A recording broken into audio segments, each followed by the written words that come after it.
I'm Cedar Rapids Police Chief David Dostal. The following is a statement, synopsis, and contextual analysis of the body camera video which captured the officer-involved shooting incident that occurred on April 6, 2024 at 6:52 p.m. The facts of this incident were laid out in the July 15, 2024 report from the Office of the Iowa Attorney General. Review of the incident found all law enforcement officers involved acted with legal justification. With the public release of their findings, the Iowa Attorney General's office closed the criminal investigation into this incident. Much of the following information is taken directly from the Attorney General's report and review of the incident.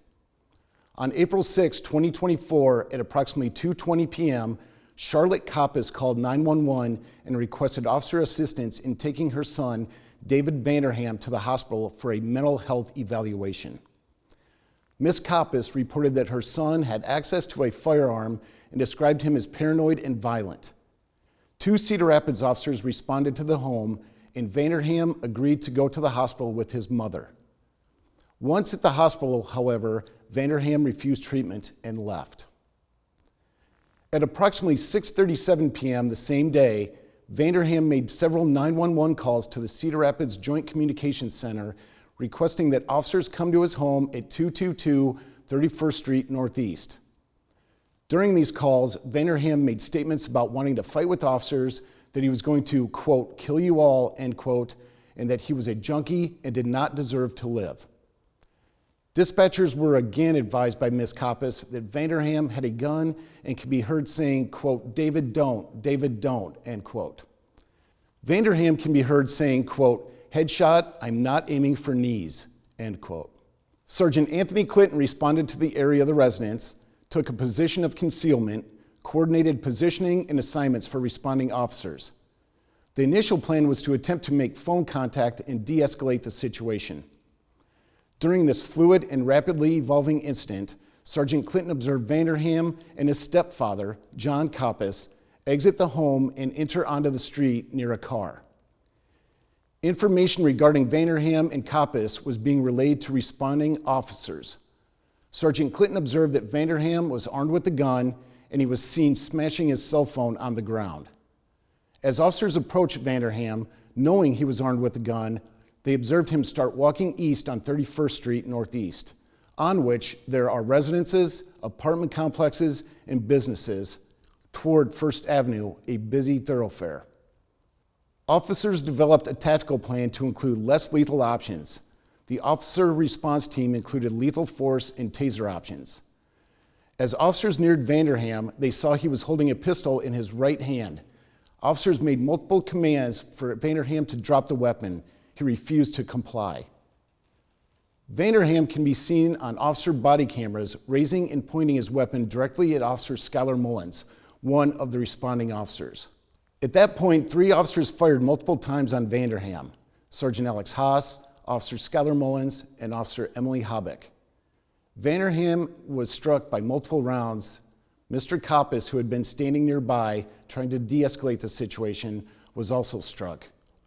Only after the shooting, when a crime scene team recovered the weapon and accompanying magazine Vanderham had been wielding, was it discovered that the weapon was a black SIG MPX CO2 air rifle with the stock removed. Vanderham was pronounced dead at the scene. Mr. Koppes was treated for his injuries. Mr. Koppes later stated that he had picked up Vanderham earlier in the day after Vanderham had walked away from the hospital and took him home. He stated that Vanderham had wanted to commit suicide by cop. The following video is taken from the body camera of Officer Skylar Mullins. The accompanying video provides the clearest view and provides the most context into the incident. The video includes several segments. The first segment is audio from Joint Communications personnel dispatching officers to the call for service. The second segment is full-speed audio and video of the incident as officers arrived on scene. The third segment is at reduced speed with freeze frames depicting the weapon displayed toward officers. The final segment includes still photographs of the weapon displayed toward officers as it was collected at the scene and as it was processed by crime scene investigators.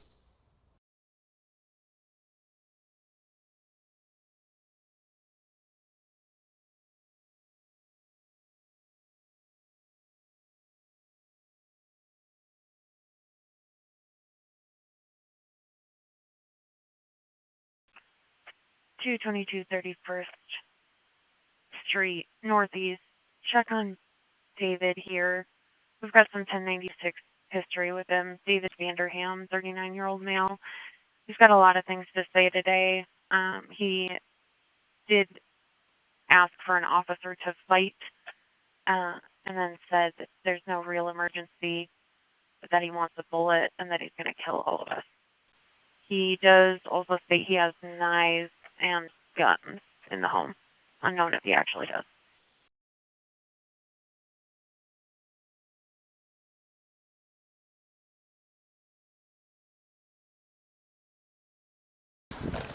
He's running up, they're running up. Sir, stop!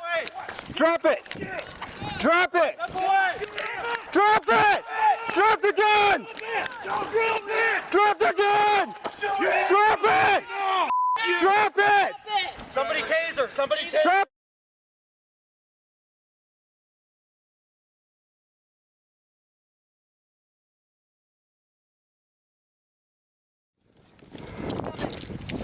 Hey.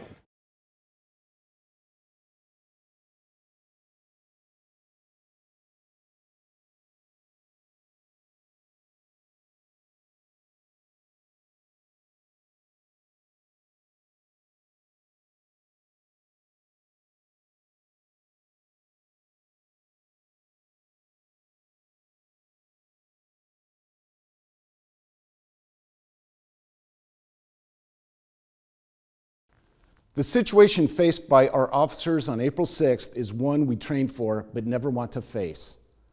Efforts were made to resolve the call safely and without harm to the people involved, officers, or bystanders.